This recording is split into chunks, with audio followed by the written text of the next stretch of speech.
All right, we're just gonna start. So I'm gonna move you all in your corners.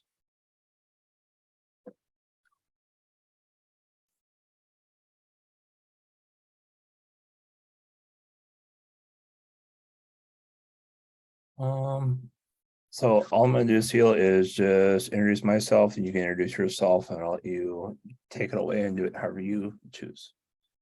Hello, everybody. I am Michael Libby. I am the grant director here at St. Cloud State.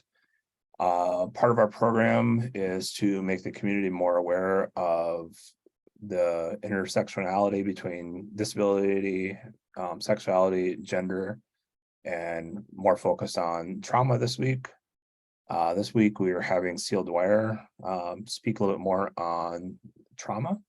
And I'll let you take it away. Thank you very much, Michael. Thank you for having me and for being a part of this whole thing. This is great. So my name is Seal Dwyer. I'm a therapist in St. Cloud. I have a private practice downtown, and my practice focuses almost exclusively on the LGBTQ population and folks with trauma. And so that's what I'm going to be talking to you about. Queer folks are, well, first let's start with some definitions. So the LGBTQ plus community is an extensive community. Lots and lots of folks are part of it. And it is always growing and expanding, which is wonderful. And so as we are exploring gender and sexuality, and as people are learning more about themselves, and as it is becoming okay to talk about these things, there's a lot more knowledge of the diversity in the community. And so it is impossible to talk about, I believe it is impossible to talk about doing therapy without talking about intersectionality. And so when we're talking about intersectionality, we're talking about all those different pieces of our identity and how they slot together and how we present ourselves in the world and all the different hats and faces that we wear.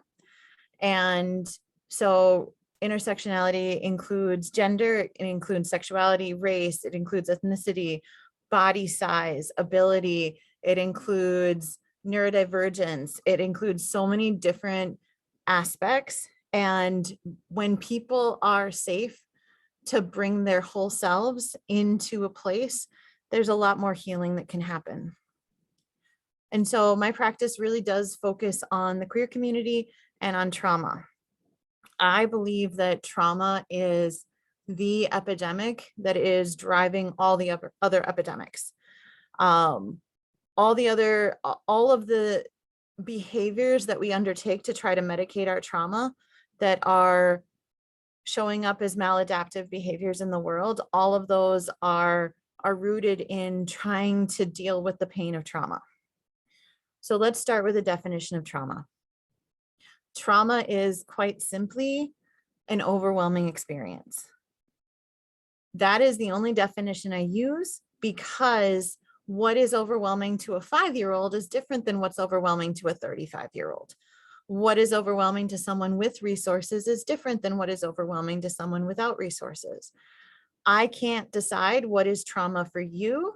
Quite frankly, I can't even decide what is trauma for me. I don't get a say over that.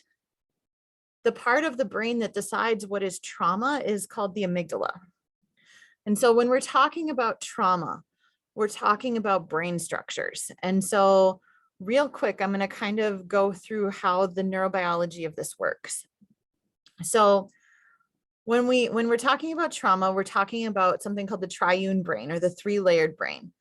So we're talking about the very base of the brainstem area, those old structures, the structures of the brain that are keeping the body alive, the structures of the brain that are making the heartbeat, making the lungs breathe. Then we talk about midbrain, the limbic system, the amygdala is part of the limbic system. This is where emotion is created. And then the only part of the brain that actually thinks is the prefrontal cortex right up here. The prefrontal cortex is very, very powerful, but it's not very strong. What I mean by that is that when we are calm, we can think amazing things. We can write poetry, we can do math, we can navigate, we can do all sorts of things.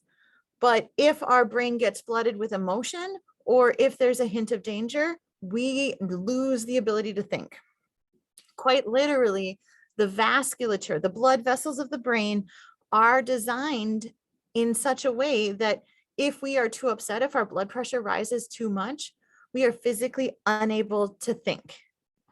The brain isolates the prefrontal cortex, takes it offline so that we protect those incredibly delicate structures.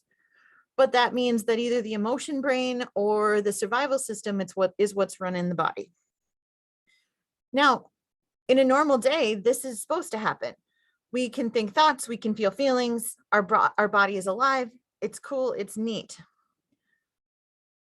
But the problem is that when we've experienced a lot of trauma, our amygdala gets hyperactive and it decides that things that are not actually dangerous are dangerous. And so we start reacting to everyday things like they are the trauma that happened. Now, the amygdala is a neat little part of the brain. It's about the size and shape of an almond, and it's kind of attached to the limbic system and to the hypothalamus. The amygdala governs emotional reaction, and it determines fight, flight, freeze. The amygdala decides fight, flight, freeze in 0.4 of a millisecond. So it's way faster than conscious thought. And so the amygdala has us fighting, flighting, or frozen before we've even noticed that there's danger. And it's the amygdala that is deciding the danger. The amygdala is on guard for danger 24 hours a day, our whole life long. And so it's the part that's watching for danger. The problem comes in when it decides that there's danger all over the place. And then we start reacting. And that's how we get those post-traumatic stress disorder symptoms. Those are the amygdala reacting to stimuli that were happening in the past. So when we're talking about trauma, we're talking about brain structures. We're talking about reactions to things that are incredibly situational and incredibly determined by things we don't have a say on. I don't get to decide. I don't get to decide if something is a trauma. And quite frankly, a number of my traumas, I'm kind of annoyed that they're traumas because my logical brain goes, that wasn't a big deal. And my emotion brain and my trauma brain are going, yeah, it was. So when we're talking about trauma, we're also talking about cumulative effects. Because when I said, if somebody has resources, and that's where we get back to the intersectionality. A lot of things change and can be buffered if you have resources. And I'm not saying that someone with resources doesn't have trauma. That is absolutely not true. But they can have different reactions to the trauma. When we are dealing with intersections of race and class, when we're dealing with intersections of body size or body ability and queerness and all of these things, there becomes sometimes less and less support, less and less resources. So as I work with queer folks that because they are queer, they lose the support of their family. Because they are queer, they lose support of schools. They face difficulties in workplaces. This is where the intersections are complicit in creating an environment where there is more trauma. Our world is not hospitable to folks who are not cis, white, hetero, fully able-bodied. Our world's not hospitable. And in fact, right now, we're dealing with an enormous uptick in PTSD symptoms and trauma reactions because there's been 527 bills proposed in every single state to take away the rights of queer folks. And people are watching this happen. And people are going, wow, they're literally debating my existence on CNN every single night. And when that's happening over and over, when the news is contributing to the dehumanization of a person, that's trauma. And even though the DSM absolutely says right in there that you can't have PTSD just from watching it on TV, I disagree. We are watching our very lives be debated. Some of the things that are happening, for example, in Florida, the potential of separating families because of seeking gender affirming care, people having to leave their homes.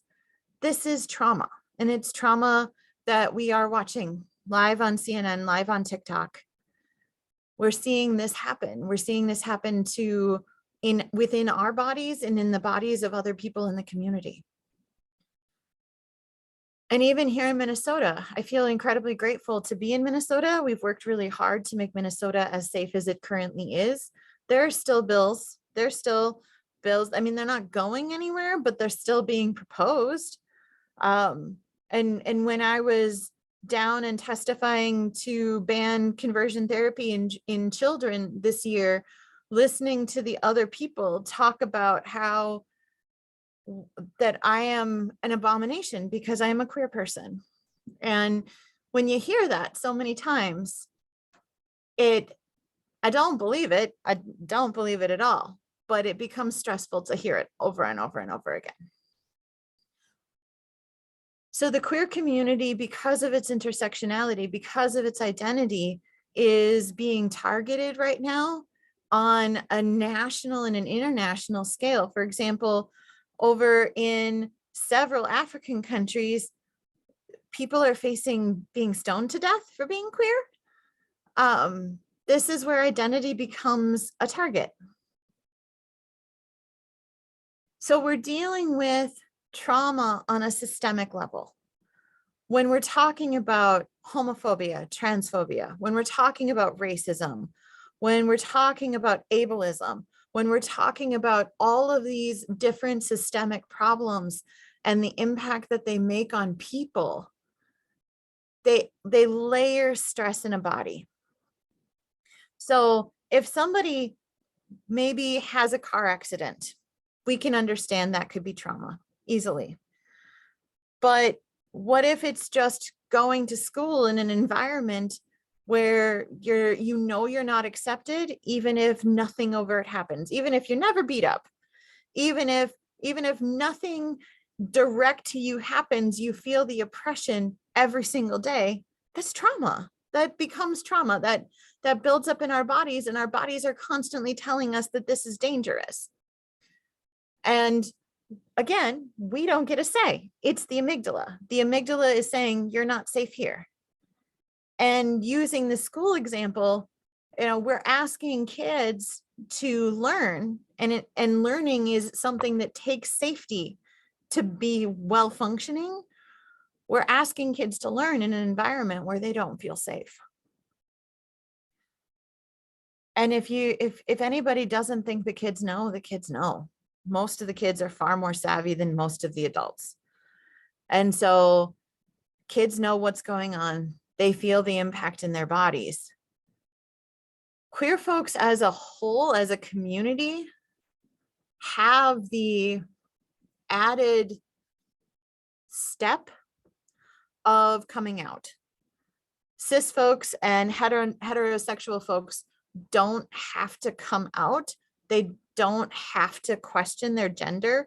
They don't have to question their sexuality. The process of coming out, the process of realizing that you're queer is fascinating. It is so interesting because mostly you just know that you're different, and you know that you really probably shouldn't talk about the difference yet. And so it sets a person who is queer apart from peers at a time when they really need to be with peers. They need that support because coming out is a challenge. Coming out can also be dangerous. Lots of folks have experienced loss of family support, loss of community support. Violence has happened to quite a lot of folks when coming out. And so folks can come out at any time. Folks can realize at any time there isn't a right or a wrong time to come out. There are some patterns. There are kids who are little toddlers, and they know from that age. Another common age is puberty, because a lot of folks don't consider gender or sexuality much until puberty and the sexual attraction starts. And then there's lots of folks that come out once they're out of their biological family's homes. That's another very prominent time. And I also will mention that the pandemic afforded a lot of people a lot of time to think about their gender and their sexuality with a creativity that they probably never had the time for prior to that. And so we've had a lot of folks really discover their identity over the course of the pandemic. That has been really beautiful to watch. So there's no right or wrong time to come out. But there are some patterns. And so when we're dealing with gender and sexuality, we tend to see folks at specific times in their lives. Tend to, not required. Childhood trauma, which is what a lot of the folks that I work with are healing from.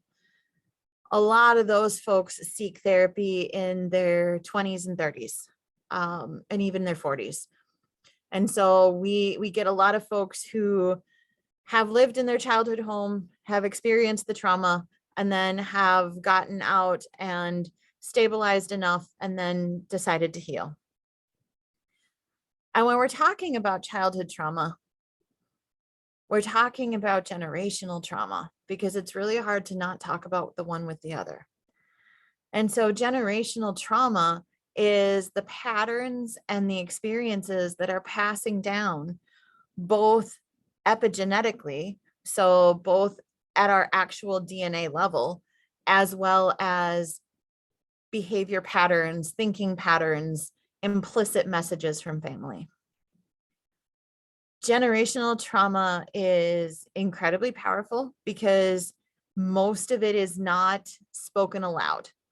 We sometimes have the messages of like children should be seen and not heard and things like that, but a lot of it isn't overt. It's very much covert.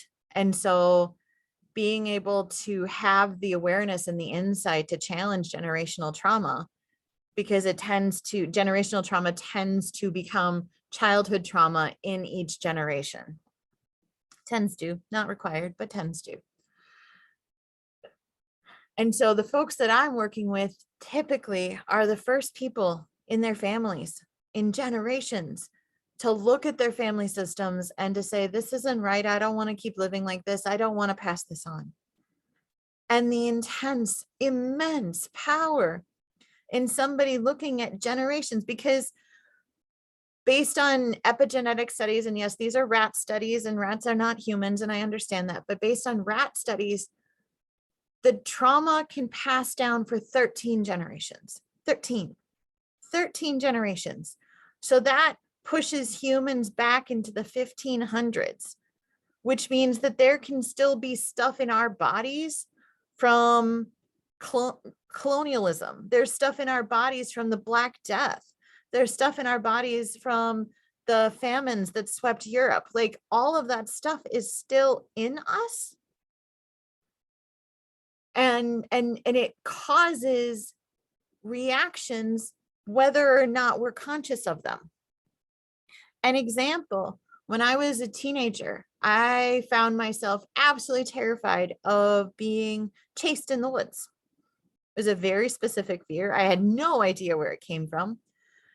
And I finally told my mom, I think I was about 16, 17. I told my mom, and she was like, well, you have nothing to be afraid of. I was the one who was chased in the woods. And she told me the story. She was a teenager in Cincinnati during the racial upheaval, and she got caught between two gangs of folks that were looking to beat the hell out of each other, and she was chased through the woods.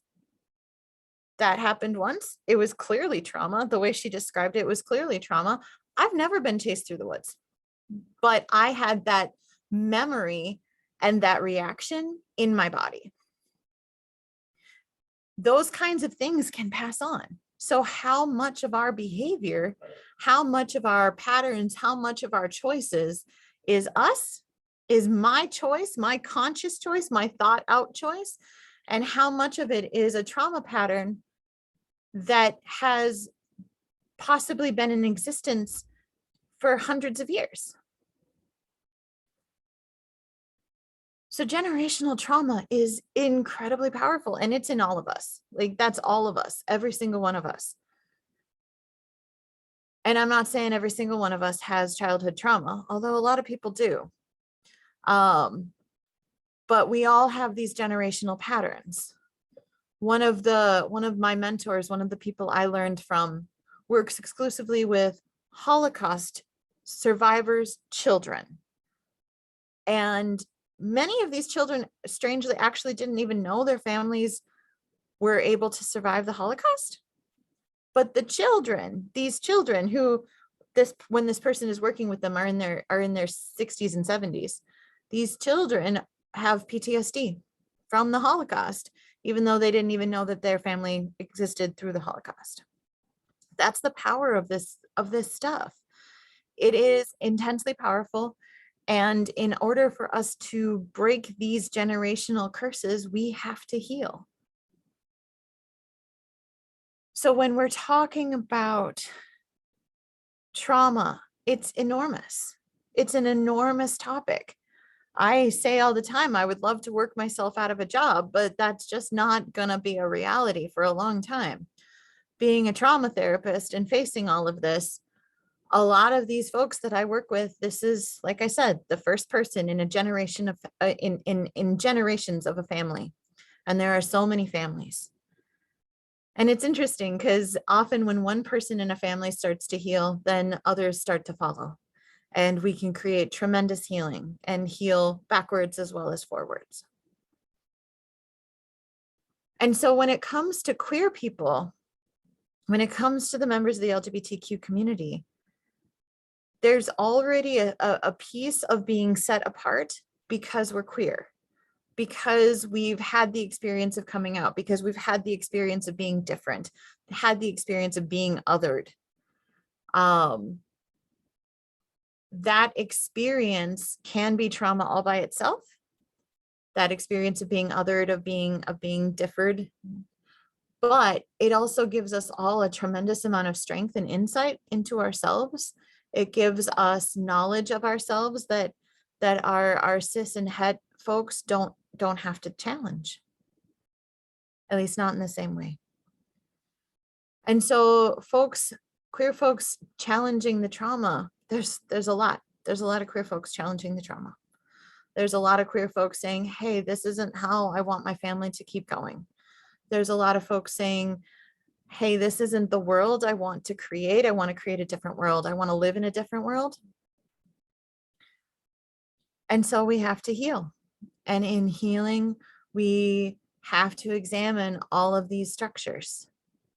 And it would be remiss of me not to acknowledge the trauma that comes just because we're queer. We've all heard the story of Matthew Shepard, of being beaten to death for being gay. But it's actually Black trans women that have the highest murder rate. We just had a trans woman attacked at the Lake Street Station in Minneapolis, and her skull was caved in for being trans. This kind of violence happens a lot. There is bullying. Every single school around here, I have worked with administration and staff because of bullying of queer kids. There is othering, there is so much, and there is so much within the community then to create community and build resilience. The queer community, by virtue of a lot of us losing our family support from our biological family, learn to create chosen family, learn the power of community, learn the ability to build those relationships and create those supportive relationships that weren't there just because we were born into them. And so when we're talking about queer folks, we also have to talk about the incredible resilience of the community. We have to talk about the incredible power. And that's why we have pride. We have pride because we're going to stand up as a group and say, we're here and you can't make us go away. We've been here forever and we're going to continue being here, and you kind of have to deal with it. You don't have to like us. You don't have to like us, but you can't kill us. You can't other us. You can't make us go away. We're here. And we do that every year, all of June. And in St. Cloud, our pride is in September, which gives us two prides really, because we get to celebrate in June and in September. Or if you're in my office, as you might be able to see, that's pride year round. We got 18 flags in here. It's pride year round. And so we develop this resilience, and it's almost an oppositional resilience of like, you can't make us go away. And we develop our communities, and we develop this intense strength, and we heal together. Healing happens in relationships. Healing doesn't happen in a vacuum. It happens in community. It happens in relationships. It happens in finding those connections, because humans are a collective species. We need each other to survive. We're not supposed to do this alone. And even though trauma tells us all the time that we're only safe alone, we're not. We can't actually do it all alone. And so when we're talking about the queer community and we're talking about trauma, we're also talking about resilience. We're talking about all of the different things that we bring to the world, all of the exceptionalism, but all of the everyday sort of people who just go on being who they are. I am pretty loud about my queerness in the community, and I have been my whole life. I came out in a teeny tiny rural school when I was 12 years old, 13 years old, 13. I was 13. I was the only one out in my school. And then I went to two other high schools, and I was the only one out at those schools too. And so, you know, I really was very loud about my identity. And I do that now very intentionally, because if I'm loud and make a big noise, there's plenty of people who can be quiet and don't have to speak up, and they can just be there. Because it takes incredible strength to just continue being who you are when the whole world's telling you that you're going to go to hell. And so one of the things that happens is that just being a human, just being a queer human, just living your life, it takes strength, it takes resilience, it takes courage. And when we bring those things together into healing, magical things happen. And so when we're talking about the queer community and we're talking about trauma, we're talking about violence, we're talking about all of these things, we're talking about systemic trauma, we're talking about systemic discrimination and the systems that are built in. We just had a Supreme Court case that said that the nasty woman can't make a website for queer people because it upsets her. Like, this is the kind of thing that is happening all the time right now. There's a culture war going on saying that queer people should go back in the closet. Well, no, we're not going back in the closet. We're not hiding. And one of the things that I do at my practice is I provide gender affirming care. When somebody comes here and says, hey, actually, I'm a girl. Hey, actually, I'm a boy. Hey, actually, I'm non-binary. I am non-binary. I am personally non-binary. We then provide whatever care that is. And that care ranges dramatically. In a little kid, they're not getting hormones. That's not what we're doing with a little kid, because little kids don't have hormones. What we're doing with little kids is we're cutting their hair or styling their hair. We're giving them clothes. We're calling them the name they want to be called. Like, that is gender affirming care in a child. When we hit puberty, we consider puberty blockers. These are medications that have existed for 50 years that are used in children all the time when there is something called precocious puberty. So I think all of us can probably understand that a 5-year-old probably shouldn't be having their period. And so when we treat children who have precocious puberty with puberty blockers. That's what we do. We stop puberty. That's what it does. It is a chemical that stops puberty. Well, that's what we do with teenagers. We put them on puberty blockers. It just stops puberty where it's at so that then they have time to decide what further gender affirming care they want or they don't want. Some people do choose to go on hormones. In Minnesota, the age of 18, you can do hormones with just what's called informed consent. Under the age of 18, you have to have doctors and therapists on board to say, yep, this is fine. But most people don't start hormones until they're 15, 16, 17, 18, or even full adults. Hormones don't happen until later. Puberty blockers are entirely reversible. That seems to be misunderstood in the common zeitgeist right now, but puberty blockers are completely reversible. And so if you suddenly wake up at 15 and you've been on blockers for 5 years and you're like, actually, no, I am cisgender. Okay, stop taking the blockers and everything that was supposed to happen will just happen.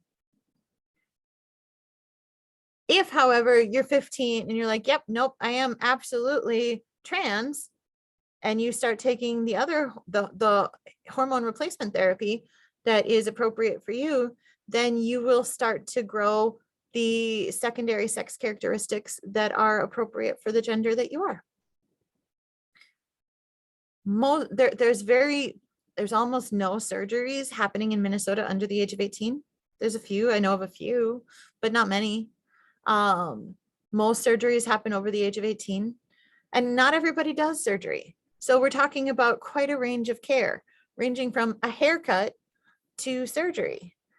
And we're talking about a process of care that takes years and years and years. This is not a fast thing. And so this gender affirming care by its very nature requires many people. It requires doctors, it requires therapists, it requires speech and occupational therapists, it requires hormone doctors, it requires surgeons, it requires all sorts of folks to be involved. And so it's never just one set of eyes on a kid making all these decisions, and it's never the kid making the decisions all by themselves. And so I'm going through all of this because gender is one of those intersections that if you've never had the cause to question it, cool. But if you've had the cause to question it, then it's complex. Now, I am an autistic human. And so for me, gender was one of those things that was just like, why? Question mark. Why gender? For me, gender never made any sense. I did not identify as male, never really identified as female, mostly identified as the gender of seal. But that was kind of my pat reaction for most things. I'm the religion of seal, I'm the gender of seal. I just kind of do things that make sense to me, and I don't expect anybody to understand or agree with them because it just fits in my brain. And so I actually didn't know that there was a term for my gender until much later. I knew I was queer as a teenager, but and even those terms evolved because when I was 13 and realized I liked girls, obviously it was going to be just girls and I must be a lesbian. And then I learned the term bisexual and I was like, oh yeah, no, that fits better. And then years later, I learned the term queer and I was like, that fits even better. And it's slightly aggressive, which I appreciate because queer is a reclaimed term. It was a slur.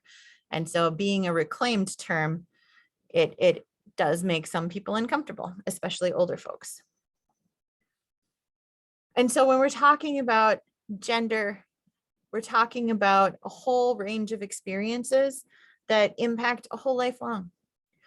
And we're talking about important choices like reproduction. We're talking about things that impact, again, generations to come.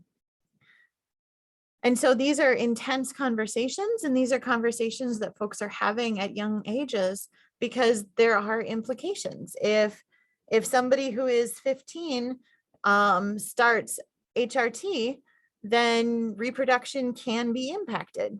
Not necessarily, not for sure, but it can be. And that has to be discussed. So when we're talking about the queer community as a whole, we're talking about huge ranges of people. We're talking about gay men who happen to be cisgender. We're talking about lesbians who happen to be cisgender. We're talking about lesbians who happen to be transgender. We're talking about non-binary folks. We're talking about polyamorous folks, kinky folks. We're talking about all sorts of ranges of the human experience. Literally everybody who isn't cis or het. And so it's a huge community, and people have cited for years either a 2% of the human population number, which I don't believe, or a 10%, which I don't believe. But there's a decent study out recently that is looking at Gen Alpha, and Gen Alpha is pushing 20%. So that's starting to feel a little bit more accurate to me.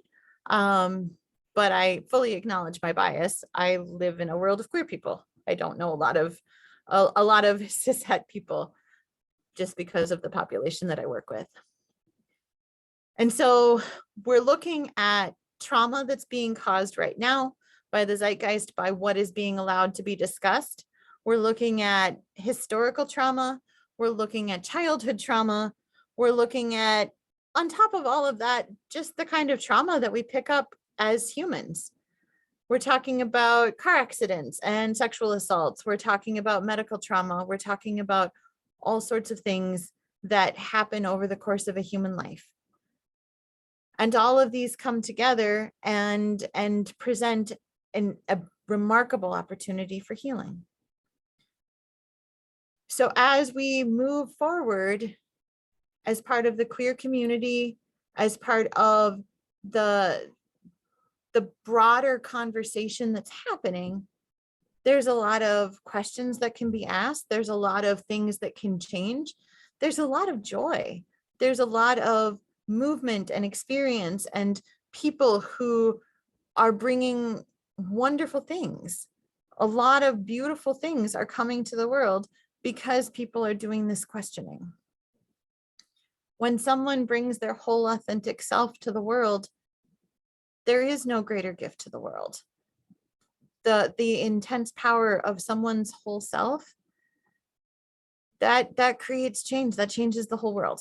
And so that is ultimately my goal every single day, is to help people that I'm working with and even myself and my employees and my interns, all of my people, to be able to exist in a world as their whole authentic self, with all their intersections, while healing their trauma and while working to change the world so that, for example, Black trans women aren't being murdered, and we're not losing kids to suicide because they're not being able to access gender affirming care. So it's a complex conversation. It's a complex series of identities. And I'll even acknowledge that there are parts of the community that don't get along with other parts of the community. It's a big, messy family of community.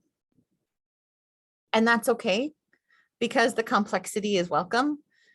Humans get into trouble when we try to categorize each other into black and white, into abled and disabled, into straight and to gay. We get into trouble. Humans are a lot more complex and a lot more diversity than black and white. And so that's the work that I do. As I move through this world, I work very hard to create a world where everybody gets to be their whole authentic selves with all their identities. And to that end, in a few months, we are in St. Cloud opening a queer community center, because having a place for folks to call home, having a place where folks can come and be themselves and can access services, seemed like a good idea. So we thought we'd try it. And I've got a whole neat team of folks who are helping me do that. And we're going to be the only queer community center in the whole state of Minnesota. The closest one to us is Milwaukee. So just by kind of going, well, nobody told us no, and then trying, we get to try to change the world. And that's what we do every day. So I think that's a lot of what I wanted to talk about today. Did anybody have any questions?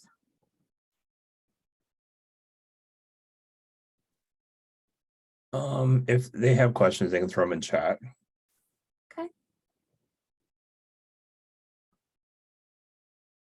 It's usually a pretty quiet group.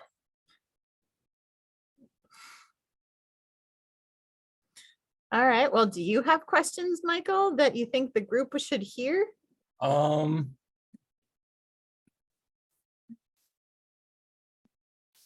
trauma? Because every time folks turn to substance use, to overworking or over exercising, to restricting food, they turn to any other maladaptive behavior, they're trying to medicate trauma. So if we heal the trauma, we heal so many other problems in our world that are caused by human pain and suffering. I think it was interesting you're talking about how people can't, or it says the DSM that you can't get trauma from watching TV. No, There's also the subclause in there that talks about law enforcement, if this is a part of their job. So what is the difference between law enforcement and a queer person? the difference between law enforcement and a queer person is that when they go home, they can take the badge off. It's job. My dad was a cop, and there were plenty of times where he was not on duty and did not have those same responsibilities. That was an identity that he held in the world. But it was not an inborn identity, it was chosen. And it was something that when he decided to change jobs, he could give up. I could go into the closet, but I will never stop being queer. I've been queer my whole life. Queerness is just part of who I am. And it's intrinsic to who I am. Just like skin color, eye color, all of that. It is just biologically inborn. Which is something you said there is very valuable because, you have an option of changing professions. Yep.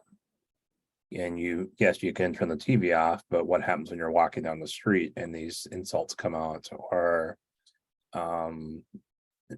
folks dead naming somebody? There's a lot that goes into that. It's just not like an open and cut, like, hey, yeah, well, you can change. Like, no, I am who I am. I am the reason I am what I am. Yep. I think is what Popeye would say. Yep. Yeah.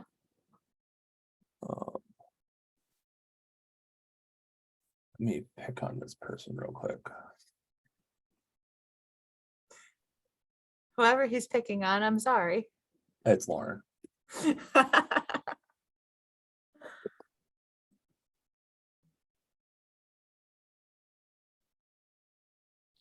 Oh, here, I'll do this. I'm actually going to pull her up into.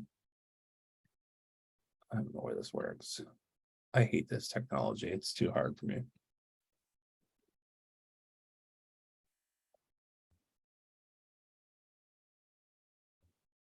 Hi, Lauren. Hello. I knew it the second you said you were going to pick on somebody. Mm-hmm. So what a lot of folks don't know is I was one of SEAL's first interns. The very first. Very first. And you've taken in 3 more since me. 4, 5. Actually, God, how many you got now? 4, 5. 5 after me. And Lauren is one of them. So I mean, Lauren, there's got to be questions you have. Oh,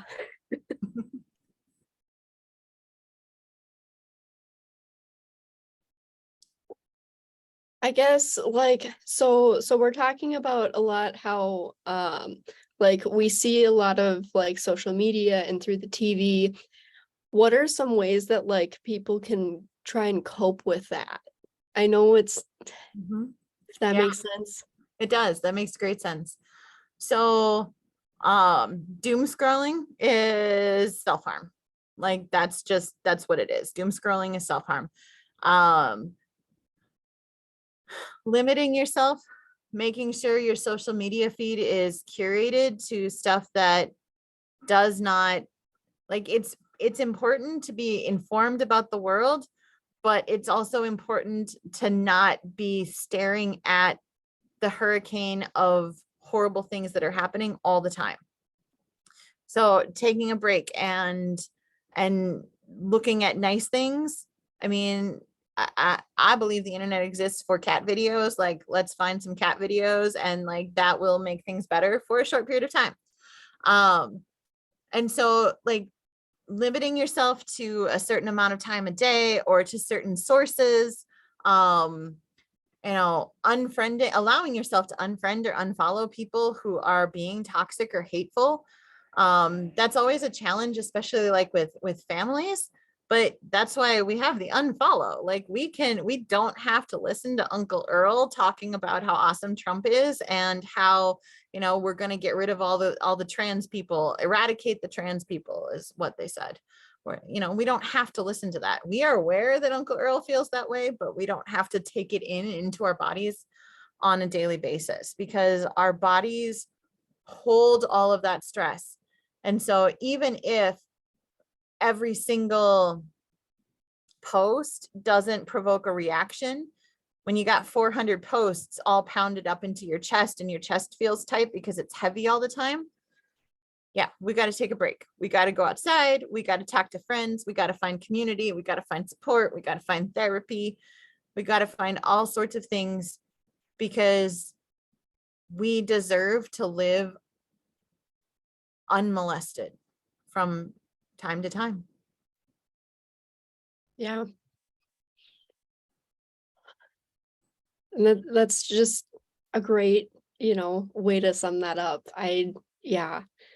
I guess another question that I kind of have, which is kind of a question that it's constant, so we're creating the community center here in downtown St. Cloud. And I know we would all love to see more of that across the nation, but it kind of feels like we're stuck. And I guess I feel like I don't know how to make more of that happen. Mm-hmm. Yeah. So, the first Pride was a riot. So I'm going to remind folks that the first Pride was a riot. If you don't know the story, there was a bar in New York City called the Stonewall Bar, and the New York City police would raid it all the time because being trans was a crime, being gay was a crime. In fact, we actually just got rid of sodomy laws in Minnesota this year. So these used to literally be crimes. And so the New York City police raided the Stonewall Bar and they threw bricks at them and they fought back. And so the very first Pride was a riot. And to a certain extent, while I am absolutely not advocating mass violence at all, I am saying the more we stand up, the more we say it's not okay to talk about us like that, the more we say, nope, you can't legislate my body like that, the more we say, we're going to stand and we're going to be here and I'm queer and I'm here and you're going to have to deal with it. The more we do that, the more we're visible. Also, as the younger generations get older, that change is happening too. And so, yep, I get that it feels stuck right now. And I think it feels stuck. My personal opinion, just a personal opinion, is that this is kind of the final death throes of the way of thinking, that they're going to throw all these laws at us and they're going to ban our very existence if they can, because they're running out of power. They're literally running out of power and they're running out of time, and we're going to win. We're going to win. It's fine. I'll be here. Mm-hmm. Not going to disappear. Nope. Yeah. Mm-hmm. I think one of the biggest things is what a lot of people don't know is me and CLX went to the same high school together, but never met each other. Mm-hmm. until, 30 years later, like 20 years later, whatever it was. Both of us had the same interaction with the same kids, but not in the same way. Mm-mm. But how do we get individuals in the smaller communities that don't have the worldview that a lot of us see? Is like, hey, folks are folks. They just literally want to be loved. They want to be valued.